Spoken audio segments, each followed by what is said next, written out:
Hello everyone, it's Attacker72 here, and for today. So, for those who haven't really known about this, but I've actually been playing Persona 5 Royal for the past few weeks, since December and all, and I really want to say that Persona 5 Royal is a worthwhile game that I've spent over hours playing this. From its incredibly beautifully aesthetic art style, from the many different types of aesthetics, the jazzy and very great music selection, great character arcs, the story by itself, great combat system, and especially gameplay having a mix of daily life and an RPG is what makes Persona 5 Royal such a timeless classic. Royal definitely enhances a lot of it, and most notably is also the palaces in the game. Palaces are basically a distortion of one's desire. That desire being very powerful, it would basically turn into a palace. That's pretty much what Persona 5 describes it as. And in this video, I'm going to be ranking all the palaces that appears in a Persona 5 Royal. Now, keep in mind, given the fact that there is a lot of things that Persona 5 has to offer, this will contain a lot of spoilers in this one, a lot of major spoilers, which, to be fair, I've already spoiled just by the thumbnail by itself. But for those who really haven't played Persona 5, I recommend playing that game just by the entirety before coming back here, which, yeah, it takes 100 hours, but otherwise, I want to just give out some rules. First of all, these are my thoughts and opinions on how I feel about each palace one by one. There's also the fact that I'll be ranking these palaces by how likable they are, how great the palace is, how good the boss is, character arcs, music, enemies, and pretty much all in all. So I hope you guys enjoy this, and with that, let's go and rank every Persona 5 Royal Palace. At number 9 being last place, that being Okumura's Palace, the spaceport of greed. The Spaceport of Greed, or Okumura's Palace just to keep things short, is by far if not the most consistently hated palace in the entirety of Persona 5, and whenever you go to ask the Persona community on which is one of the worst palaces, some could say Kaneshiro, some could say Kamoshida's, some could maybe say, Madarame's, but many could always say Okumura's Palace. There's always been a lot of great games, and whether amazing or not, they have their flaws. This game, Persona 5 Royal, despite it being one of the most best RPGs I played, it definitely has its flaws, and Okumura's Palace is one of them. First of all, let's talk about the fact. The design-wise, I kind of get why, given the fact that it's supposed to be based off, Okumura's wish to have, a model kit who he wished that he had as a kid and all. And, yeah, it did kind of turn him into a greedy person as time goes on. That is pretty much what the Seven Deadly Sins is all about. But I'm not gonna lie, I'm not exactly vibing with this. If anything, I personally would like to see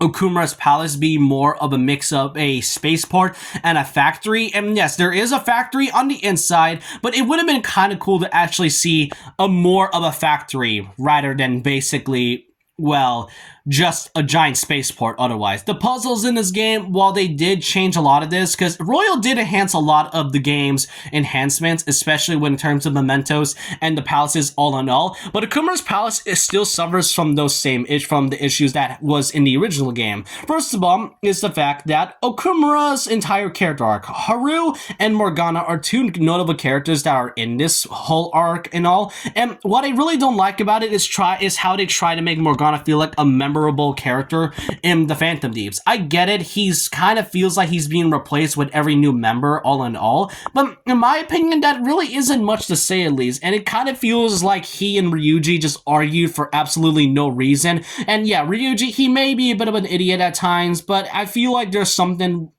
that I feel like he doesn't mean, especially when Morgana kind of acting pretty rude all at times. And not only did Morgana's character arc pretty much not only takes away a week of basically trying to boost your confidence, since that's one of the most important parts in the game, but it also takes a lot of screen time away from pretty much Haru Okumura herself. The reason why she's not as likable as the other characters is really because she had very little time to shine. She's only there to be shown in the background.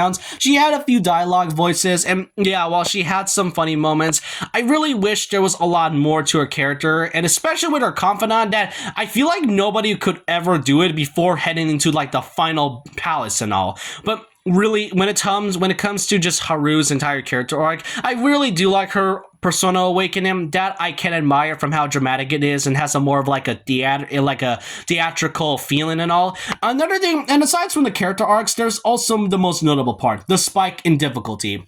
The thing is that enemies in this game, in this entire palace, feel so repetitive. And yes, while that can be the case with a lot of other palaces, with Akumura's palace, it feels like you're fighting the same 8 enemies every single time, and it really doesn't feel great. And the spike in the difficulty with each area you go through shows a lot, and that's genuinely not an enjoyable thing to do. And we gotta talk about the most notable thing about this palace, aside from the whole Morgana thing, and that is the boss, Okumura himself.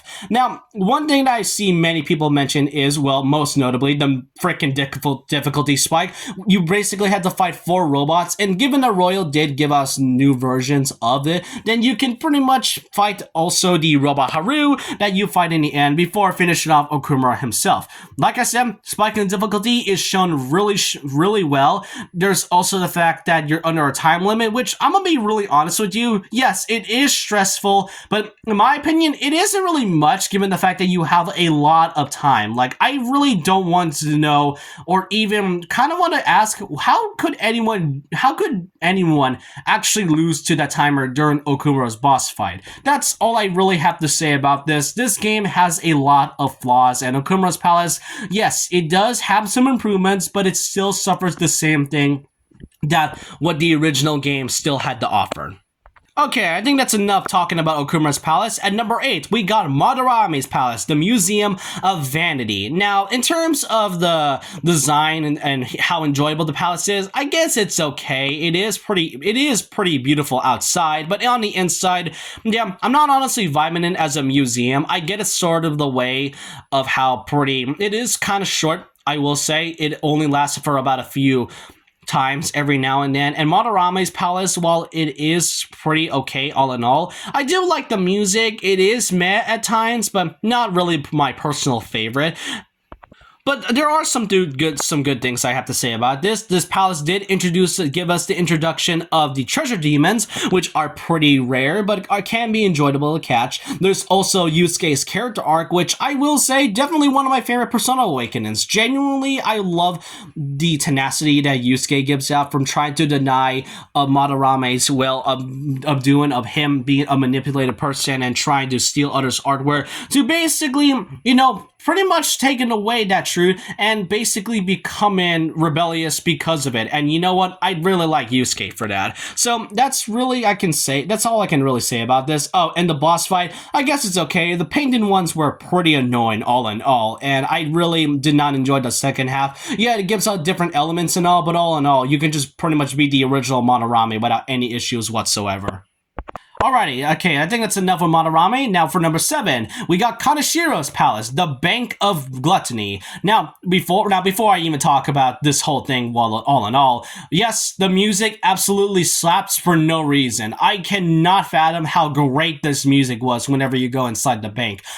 I like the puzzles that you can go through, especially with the codes and such. I do really like the exploration that you go through. I do really like the whole, grappling hook segments where you find one of the will seeds. And most notably, if not, Makoto's whole character arc in Awakening was genuinely one of the most well done in terms of this.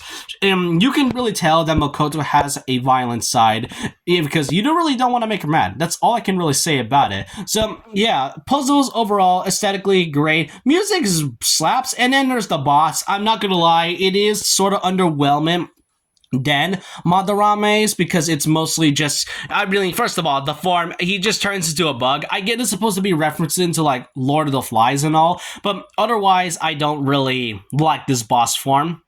And you're mostly just fighting a giant piggy bank anyway, so there really isn't much I could say about it. I do like that mechanic though, where you just throw something shiny and he basically gets distracted by it. That I do like. And then when you get to the second phase, that's where things get pretty fun, as he does have 2 lackeys, and when he runs out of money, I like how the other lackeys just runs away. Overall, despite it being a okay boss, I do personally like this more than Madarame's in my opinion. At number 6, we got ourselves Kamoshida's Palace, the Castle of Lust, the very first palace that you encounter in Persona 5. By far, one of the most well-done first palaces in the game, pretty much. Now, Kamoshida's Palace gives us an introduction to not just the entirety of Persona 5, but it gives us introductions to our main characters, the story itself, the Persona's Awakening, which I gotta really backtrack for a moment. Persona 5 gave us one of the most iconic moments in gaming, and that is Joker's awakening with Arsene. It is one of by far the most rawest thing I could ever see in terms of playing a video game, next to other games like Final Fantasy 16 and, Clive going into his, well, big form and all. But really, when it comes to Kamoshida's palace, there's a lot of great flaws, and the boss itself, I really do like it. It is really easy on the easy side, which it is fair for like a very first boss and all. But the thing about it is that it is really satisfying that after nearly 10 hours of basically fighting to the same thing, you basically get to beat up Kamoshida in his Asmodeus form, and it is really satisfying, especially when you get to the cognitive versions of Mishima and, Shiho and all. It makes you want to beat Kamoshida up even more, and it is a really satisfying end all in all. Now, despite all the praise I've given Kamoshida's Palace for giving us a great introduction to Persona 5's story, why exactly is this number 6 and not like number 4 and all? Well, first of all, it's due to personal preference. Like I said, my thoughts and opinions about this. And second of all, it's mostly from the fact that there really isn't much to say about it. You pretty much go into a more straightforward path, which kind of is understandable for it being a first palace, but this is more of just, if not, an introduction to things. Other palaces does outshine Kamoshida's a lot, despite it being quite an iconic first thing in the story. Alright, we got ourselves number 5, being Futaba's Palace, the Pyramid of Rat. I do like me an Egyptian theme area every now and then. I have a friend who doesn't like deserts personally, but the thing about Futaba's Palace is that I like the puzzles in this one. The dungeons every now and then makes it pretty fun. It can be a little bit confusing, I get it, but at the same time, it actually has some fun things to do inside. Then I really also like the fact that at one point you actually get to go out of town and out of the pyramid and go into like a small shabby town. It really gives up a lot of that Egyptian vibe all in all. And then we get to Futaba's character arc, which I do think it's the most unique one, because unlike other awakenings where they pretty much hide away from the truth and eventually basically rebel out of their spirits, Futaba's entire Persona awakening is a more different factor, given the fact that she decides to accept the truth and wants to find out the reason behind it. That's really what I like Futaba's whole character arc. And then there's the boss being the cognitive Wakaba, the Sphinx looking one. Pretty much, it's okay. I guess it is great though. I do really like I really like how Futaba actually does protect you, because like I said, Persona 5 Royal gives us some improvement in terms of the bosses, and Wakaba is also one of them as well. And the ending where Futaba tells us to shoot the cognitive version of Wakaba, it's definitely satisfying to actually do that, really. So yeah, I will put this in the middle for it. At number 4, we got ourselves Mementos, and most notably, if not the final dungeon of Mementos.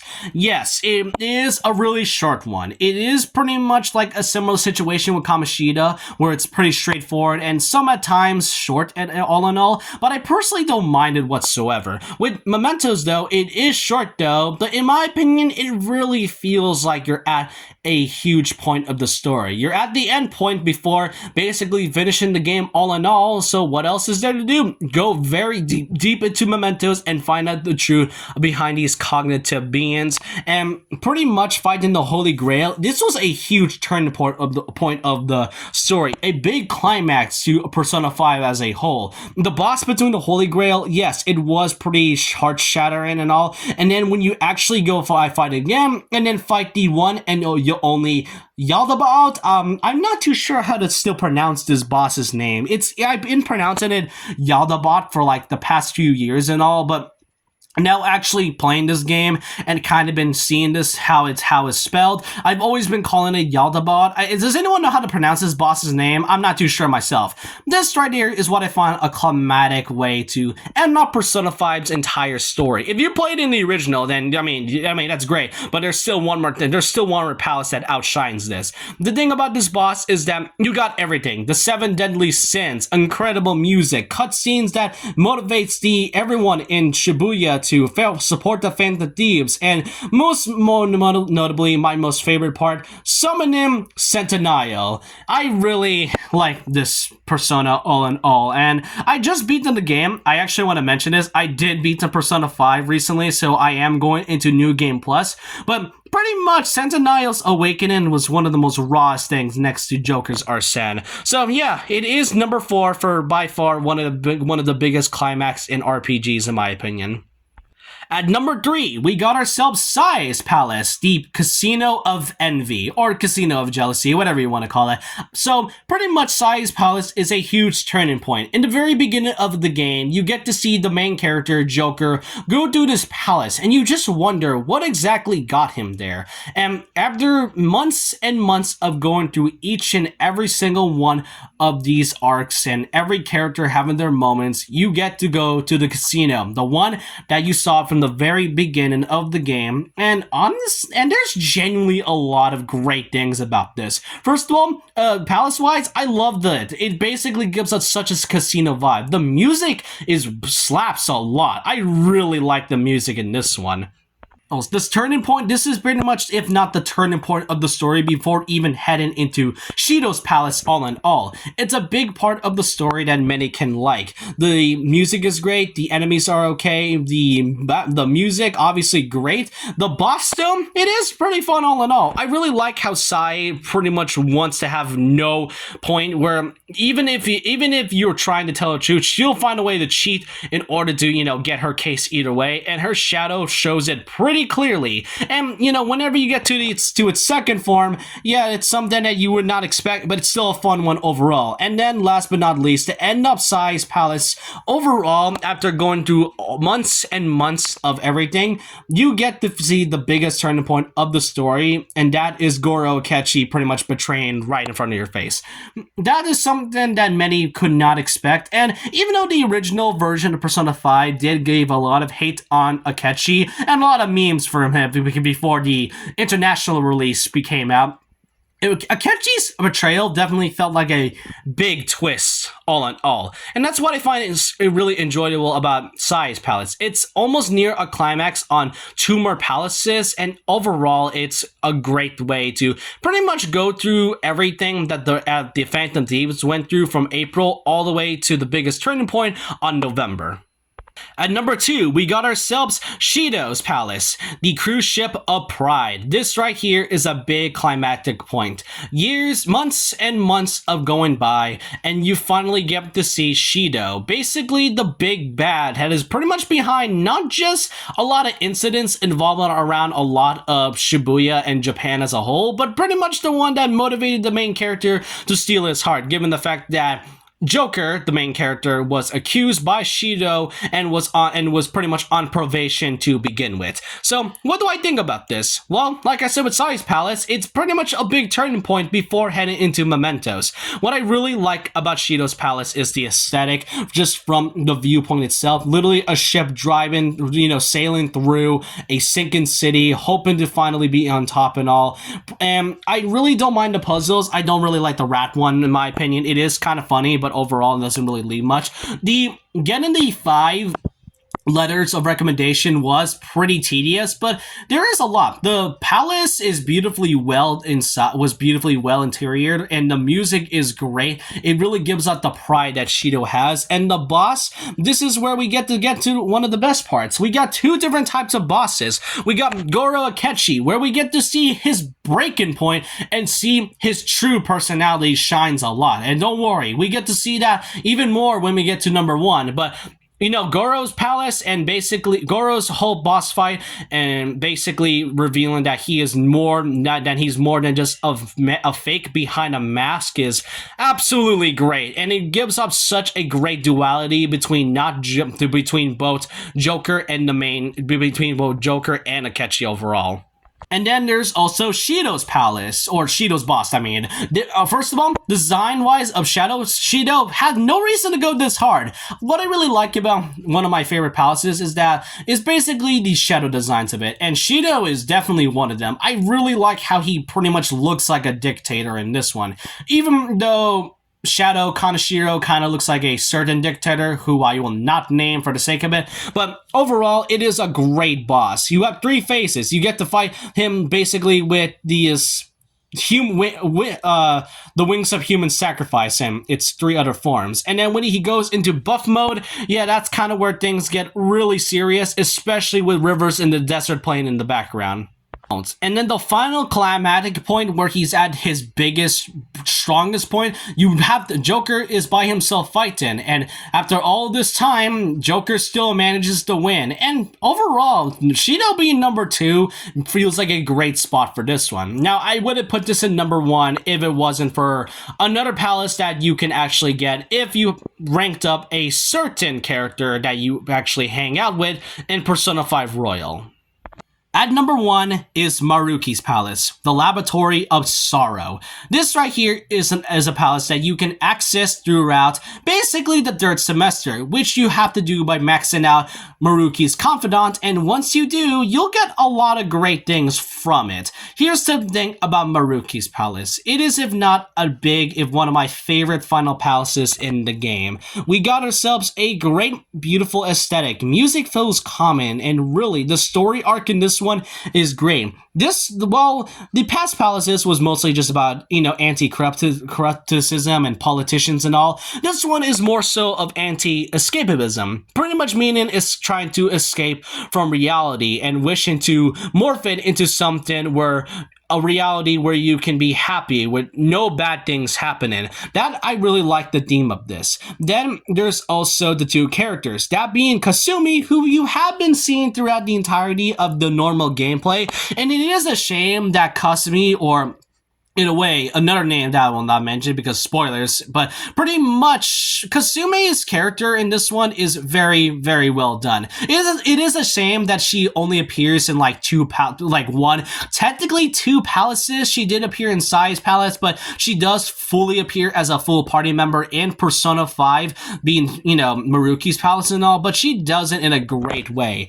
And remember what I said about Akechi as well? Yeah, Akechi is finally back in this one, and not only is he not actually a full-on character in this one, but Akechi shines a lot in this one. While last year, during the entirety of April all the way to December, Akechi was mostly just a character that was shown to be a facade, just being an absolute psychopath. In the 3rd semester, Akechi's true personality shines a lot, from his sass, from his psychotic nature, and that's really what I like about Akechi as a whole, and it really gives up more of a bond between both him and the duality between Goro, Akechi, and Joker as well. And then we get to fight the boss. The boss for Maruki is incredible. It has 3 different types of phases. The first one was pretty easy. The second one was a little tedious, but all in all, manageable. And then there's the fact where you get to fight the final form, Adam itself. And despite it being a scripted boss fight, it is genuinely one of those boss fights that feels scripted, but in a fun way. Everything about it, from the Phantom Deeps protecting Joker, and then the last moment is where Joker shooting Adam through through its helmet with his gun while saying checkmate is one of my favorite climatic ways to end an RPG, just next to basically, Sentinel as a whole. So yeah, really, Maruki's Palace is number 1 for basically from its themes, great character arcs, story-wise, music is great, and really, there is one flaw I really had to mention about Maruki's Palace, and that is the dreaded color puzzle. I swear, if I have to go through that puzzle again, I'm actually about to shout through my lungs. But yeah, these are all basically how I feel about the palaces in Persona 5 Royal. This is a game I highly recommend. There's nothing else I could say about it. Go play this right now. But I hope you guys enjoyed this video, and I really want to know, what is your favorite palace in Persona 5 Royal? And so with that, leave a like, comment, subscribe, hit the notification bell for more videos, follow my Twitter, and I'll see you guys next time. And remember this, once a legend, always a legend.